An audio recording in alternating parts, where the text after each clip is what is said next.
It's midnight and you're tuning into Nightline with me, Nurin Razmyn. The top stories. Government explores a more targeted approach as an alternative to providing toll exemptions during festive seasons. And MACC freezes over 22 million ringgit in funds linked to 98 bank accounts.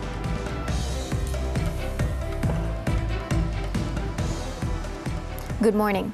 Prime Minister Datuk Seri Anwar Ibrahim on Tuesday held high-level meetings with business leaders from 6 multinational companies, NMCs, including AstraZeneca, Fortescue, DP World, Medtronic, Nestle and Google. The meetings took place on the sidelines of the World Economic Forum WEF Annual Summit 2025, where Anwar, who is also the Finance Minister, is leading the Malaysian delegation.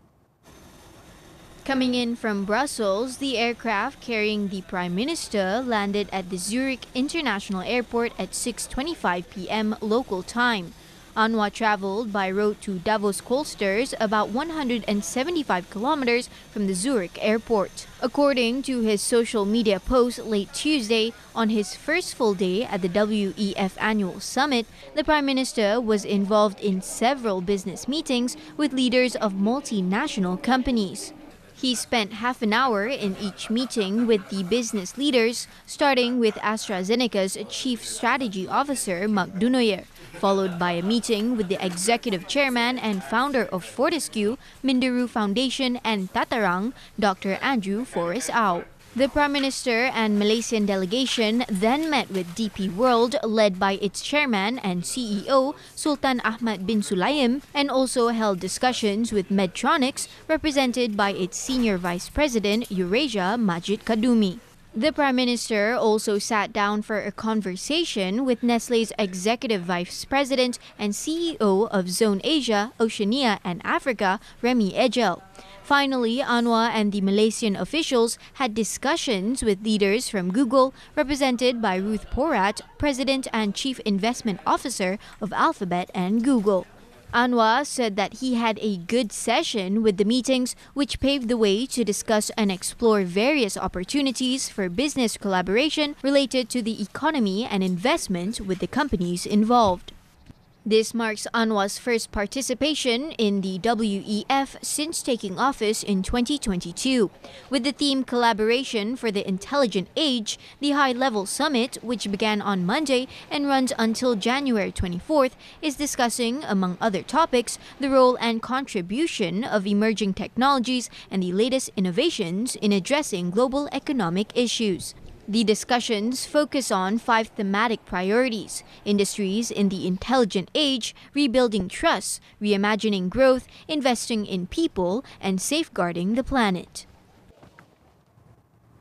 On another matter, Anwar stressed that Malaysia is ready to strengthen its ties with the United States under the administration of President Donald Trump. The Prime Minister said that Malaysia is ready to collaborate on shared priorities as the Trump administration seeks to usher in a new golden age for the U.S. In a post on his Facebook page, Anwar congratulated Trump on his inauguration as the 47th U.S. President. As ASEAN chair, Anwar also expressed hope to welcome Trump to Malaysia, reaffirming the U.S.'s renewed engagement with the regional bloc. Anwar also wrote that Trump brings a unique approach to addressing domestic and global challenges, as demonstrated by his pivotal role in facilitating the Gaza ceasefire even before his inauguration. The government is exploring a more targeted approach as an alternative to providing toll exemptions during festive seasons. Works Minister Datuk Seri Alexander Nantalinggi stated that the government would announce any decision on the matter at a later date. Kajian telah memutuskan dalam Kabinet tahun 2024 agar 2024 tahun terakhir untuk musim perayaan ada toll free, sebab kita dah selaraskan ini dengan kerajaan telah juga menyelaraskan subsidi lebih kepada bersasar. Okey. Detailnya nanti kemudian lah. Nanta added that the adjustment aligns with the government's goal of optimizing aid resources more effectively. The government spent an average of 20 million ringgit per day to compensate highway concession companies during the implementation of free tolls during festive seasons. In 2024, the government spent a total of 80 million ringgit to provide toll exemptions for the festive seasons. The European Union, EU, has acknowledged Malaysia's efforts in ensuring sustainability in the palm oil sector. Plantations and Commodities Minister Datuk Seri Johari Abdul Ghani said the EU Commissioner for Environment, Water Resilient and Competitive Circular Economy, Jessica Roswell, had acknowledged this during their meeting in Belgium on Tuesday. During the meeting, Johari shared the latest developments in Malaysia's palm oil industry and the nation's commitment to the global sustainability agenda. He also extended an invitation to Roswell to visit the country and witness firsthand the operational and certification practices that uphold the industry's sustainability commitments. The meeting in Brussels focused on Malaysia's commitment to global sustainability and the country's progress in enhancing its palm oil industry's practices. Roswell oversees the enforcement and implementation of EU environmental laws, such as the European Union Deforestation Regulation. The Malaysian AntiCorruption Commission, MACC, has frozen over 22 million ringgit in funds linked to 98 bank accounts as part of its Sky investigation. Its Deputy Chief Commissioner of Operations, Datuk Seri Ahmad Kusairi Yahya, said 21 individuals have been arrested to date under the operation.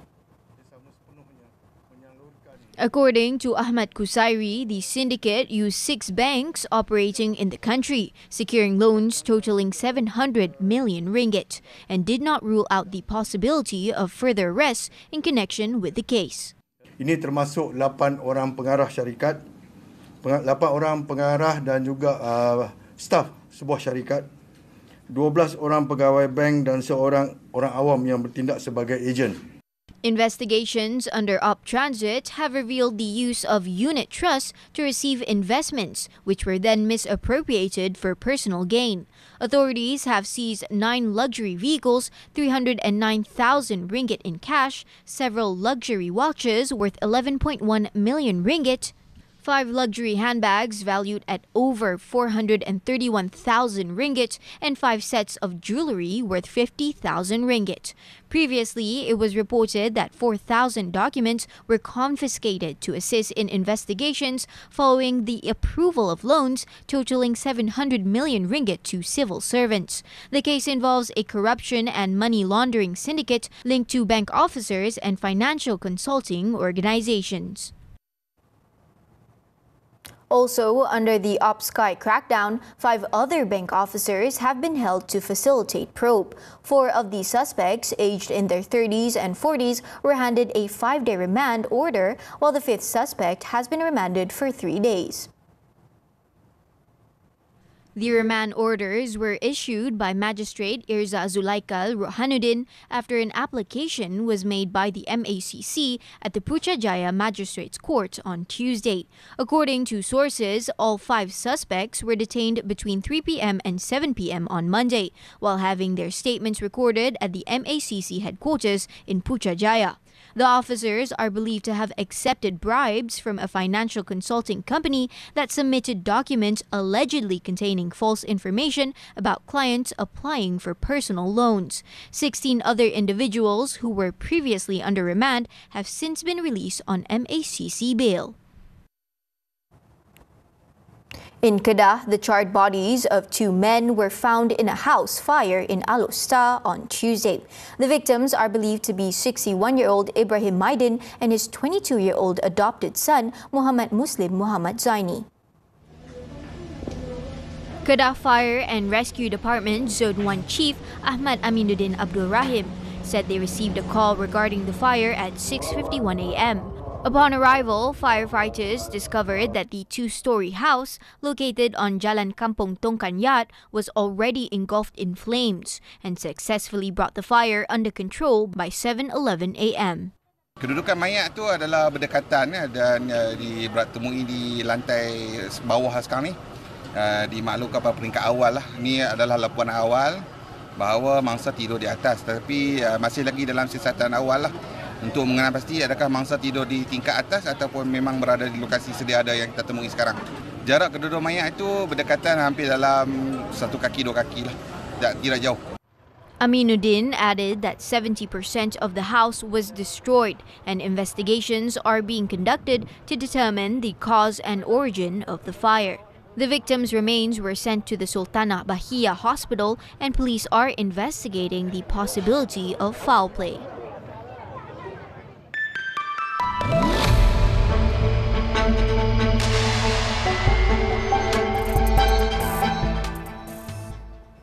Corporate bond issuance, which grew 5% year-on-year to 124.2 billion ringgit last year, is expected to hit up to 120 billion ringgit this year.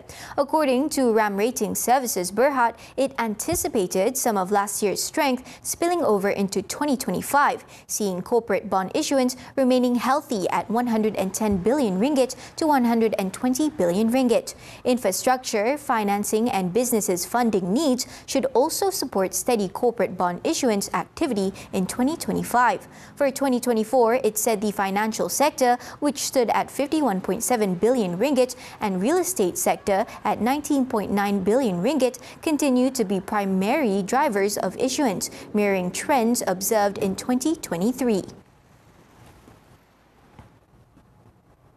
Another year, another record for Malaysia's annual total industry volume, TIV, or the number of new vehicles sold in a calendar year. The Malaysian Automotive Association, MAA, has announced that the country broke 800,000 for the first time ever, specifically 816,747 units, which is 2.1% up on the previous record of 799,821 units in 2023.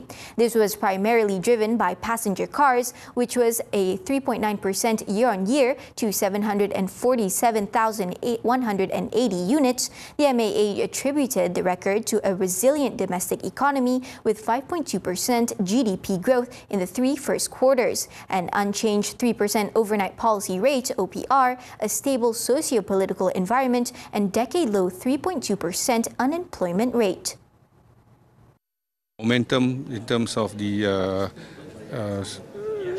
so-called A segment, also from the national car, this has actually contributed number yang sangat tinggi untuk TIV lah. The year 2024 also booked the highest monthly TIV ever, with December sales at 81,735 units, surpassing the 80,000 unit mark for the first time. The previous record was 78,895 units achieved in March 2023. How is artificial intelligence transforming industries and redefining Malaysia's economy? What opportunities and strategies can position the nation as a leader in the AI-driven future? Azaria Tagaya speaks with the President of the Technological Association of Malaysia, Tang Chi Kwan, only on Money Matters, this Saturday at 5 p.m. on TV3 and stream on Tonton. Markets greeted Donald Trump's second inauguration with a sense of déjà vu on Tuesday, as stocks welcomed his broad pro-business agenda, but currencies were skittish after he threatened tariffs within weeks. Shanghai, Singapore, Seoul, Wellington, Manila and Mumbai fell, while Tokyo, Sydney, Taipei, Bangkok and Jakarta rose. Hong Kong advanced, with embattled Chinese developer Country Garden soaring as much as 30% at one point, as trading in the firm resumed after a 9-month suspension. It ended 17.5% higher. Elsewhere, London edged up at the open, but Frankfurt and Paris slipped. Meanwhile, the dollar, which had weakened across the board Monday, bounced against its major peers, but its biggest gains were against the Mexican peso and Canadian dollar, with the latter at its weakest since the start of 2020 during the pandemic.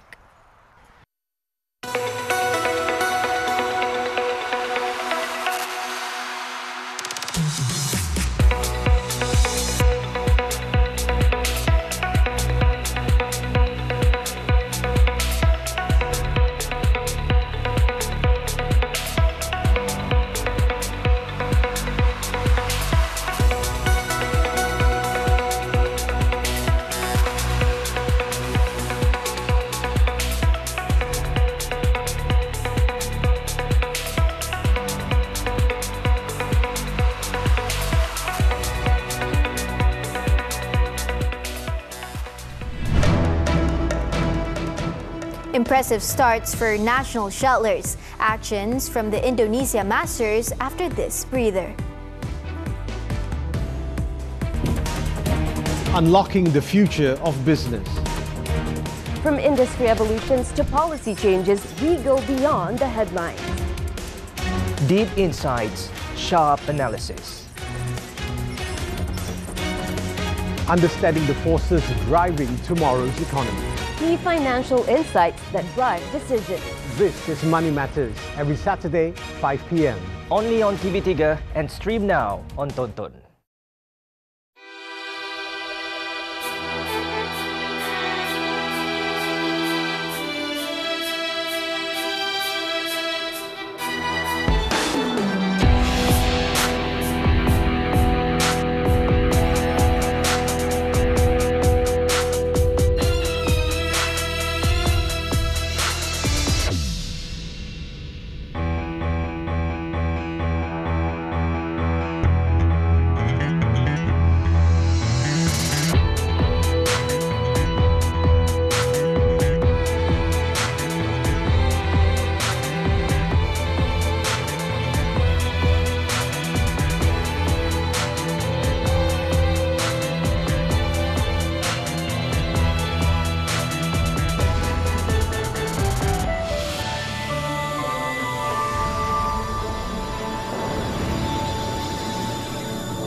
Ada inisiatif mendalamkan dan melebarkan Sungai Kelang sepanjang 56 km.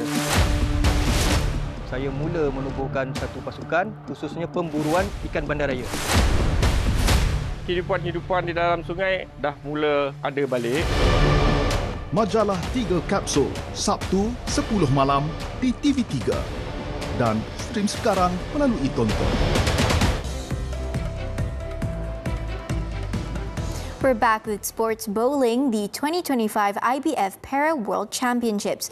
National para-athlete Abang Azhar Abang Yahya added another glorious chapter to Malaysian history after being crowned world champion in the men's TPP 4 singles on Tuesday. Abang Azhar dominated the men's category at Hong Kong's Kai Tak Sports Park Bowling Centre, rolling an impressive total of 1,435 pinfalls. He rolled lines of 218, 242, 259, 246, 244, 226, securing victory by a 55-pin margin over South Korea's Yoon Sung Sang. Australia's Strong Callan completed the podium by claiming bronze with 1,359 pinfalls. Compatriots Madzi Muhammad Rizwan, Majni Muhammad Zul Adli and Sazali Muhammad Hazim finished 7th, 11th and 16th respectively. The victory was particularly meaningful for Azhar, who had already led the Malaysian quartet to a silver medal in the TPB4 team event on Monday. On to badminton, the 2025 Indonesia Masters. Aaron Chia and So Woo-Yik opened their campaign in style by defeating a Danish pair in straight sets to reach the second round on Tuesday. The world number 5 pair, however, was forced to battle hard in the second set before securing a 21-13, 23-21 win over William Kyger Bo and Christian Fauskier of Denmark. Aaron Woo-Yik will meet either fellow countryman Ong Yu-sin Teo Yi-Ye or Taiwanese doubles Lu Ming-che Tang Kai-wei in the second round action. In another match, rising men's double stars Wan Arif, Wan Junaidi and Yap Roy King stunned world number 7 pair Li Zhehui, Yang Po Swan 21-17, 21-19. Awaiting them in the next round will be the winner of the match between Taiwan's Chang Che-wei, Wu Xuan-yi and Indonesian veterans Hendra Setiawan, Muhammad Ahsan. Earlier in the women's doubles, Goh Pei-ki and Teo Mei-shing pulled off a shock win against Taiwan's world number 17, Sung Sho-yoon, Yu Chen-hui, prevailing 21-16, 22-20 in the opening round. Up next, Pei-ki Mei-shing will face India's Tanisha Crasto, Ashwini Ponappa for a place in the third round. Turning to tennis, the 2025 Australian Open.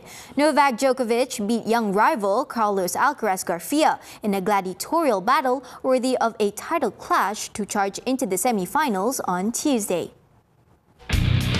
The 37-year-old Serbian fought from a set down to beat Alcaraz 6-4, 4-6, 3-6, 4-6 in 3 hours and 35 minutes to remain in the hunt for a record 25th Grand Slam title. Despite some hiccups during the match, Djokovic used all his experience to seal the victory and set up a meeting with second-seeded German Alexander Zverev.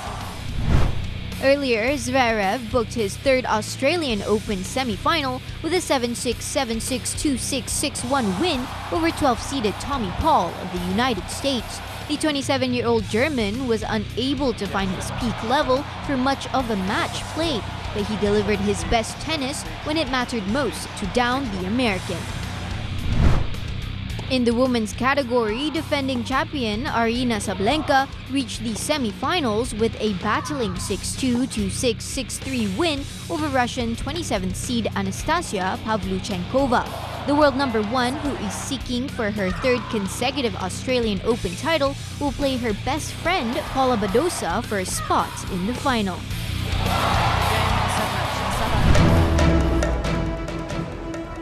Fire at Turkey ski resort hotel kills 10.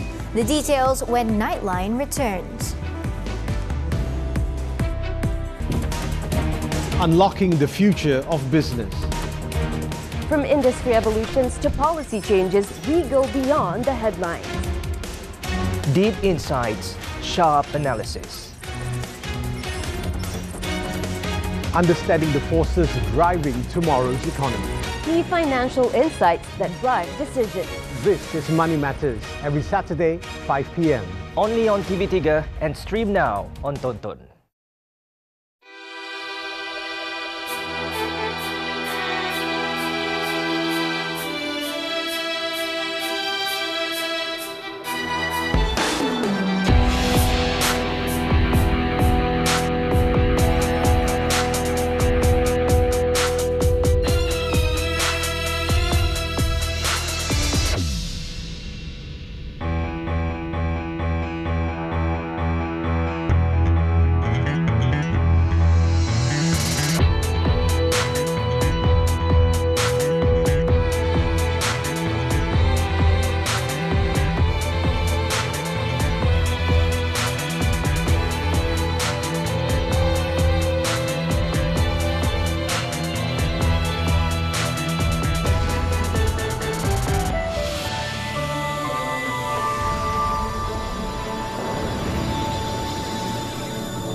Mengenali kepelbagaian inti sandwich sebab ramai yang keliru antara halal ataupun tidak. Sendawa dari bayi hingga dewasa, ketahui aspek biologikalnya terhadap kesihatan. Itulah tentang polis yang menyiasat telefon bimbit, ketahui antara kuasa dan privasi.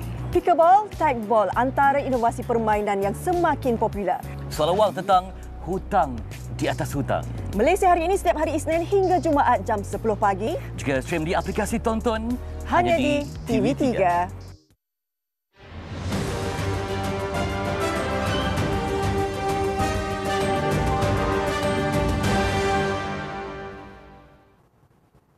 On to the foreign front. Donald Trump wasted no time on the day he was sworn into a second term. The U.S. president issued a flurry of executive orders and directives as he sought to put his stamp on his new administration on matters ranging from energy to criminal pardons and immigration. Trump on Monday pardoned about 1,500 people who stormed the U.S. Capitol on January 6, 2021 in a sweeping gesture of support to the people who assaulted police as they tried to prevent lawmakers from certifying his 2020 election defeat. The act effectively wipes away legal consequences for all but 14 of the nearly 1,590 people charged over the riot. Full pardon. We have about 6 commutations in there where we're doing further research. We hope they get them. We hope they come out tonight, frankly. They're expecting it. Approximately 1,500 people. 6 commutations. Trump also signed a series of executive actions to curb immigration. He reversed several immigration orders from Biden's presidency, including one that narrowed deportation priorities to people who commit serious crimes, are deemed national security threats, or were stopped at the border. Other executive actions included an end to birthright citizenship, an exit of the World Health Organization (WHO), and curtailing diversity provisions. The move means the U.S. will leave the United Nations Health Agency in 12 months' time and stop all financial contributions to its work. So we paid $500 million to World Health when I was here, and I terminated it. China, with 1.4 billion people, we have 350 to pay. Nobody knows what we have because so many people came in illegally, but let's say we have 325. They had 1.4 billion. They were paying 39 million, we were paying 500 million. It seemed a little unfair to me. Trump also quickly moved to fulfill campaign promises to roll back policies put in place by the Biden administration, which prioritize implementing diversity measures across the federal government.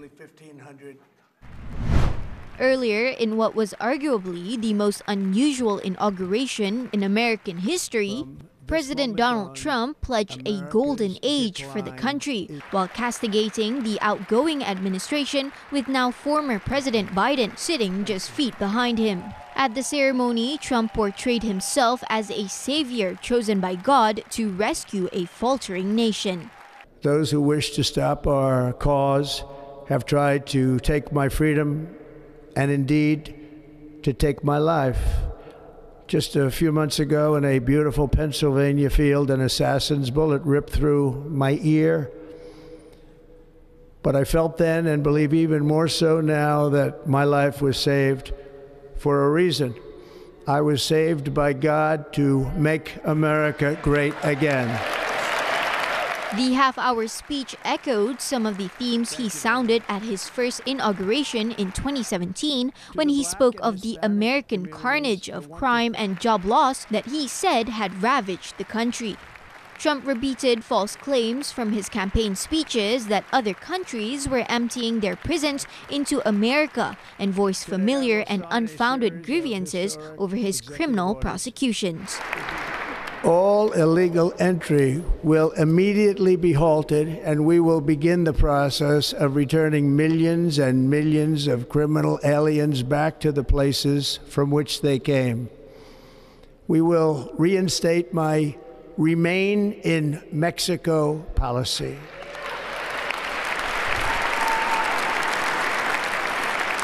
I will end the practice of catch and release.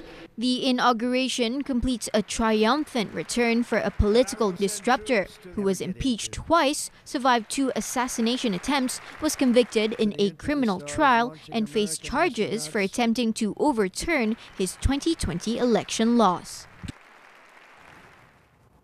In other news, a fire broke out at a ski resort in northwestern Turkey on Tuesday, killing at least 10 people and leaving 32 others injured. The fire broke out at around 3:30 a.m. local time in the restaurant of a 12-story hotel in the Bulu province. According to officials, 2 of the victims died after jumping out of the building in panic, while local media reported that some people tried to climb down from their rooms using sheets. The cause of the fire was not immediately known. Meanwhile, Indonesian authorities on Tuesday said at least 17 people have been killed and 10 injured as a landslide struck the central Java province. Intense rainfall in a mountainous area near Pekalongan city sparked the landslide on Monday, collapsing at least 1 bridge and burying houses and cars in thick mud. A Central Java Disaster Agency official gave a higher death toll of 17 and said rescuers faced delays due to the difficulty of assessing the area. Authorities are now searching for another 3 missing people as they warned that the rain was expected to continue for several days.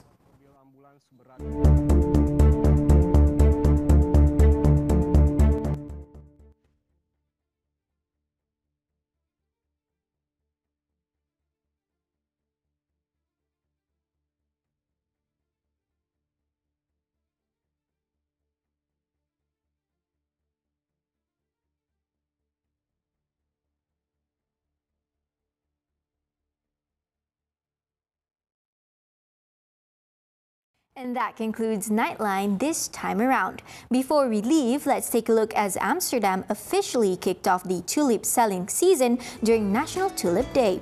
With that, I'm Nurin Razmyn. Thank you for watching and stay safe.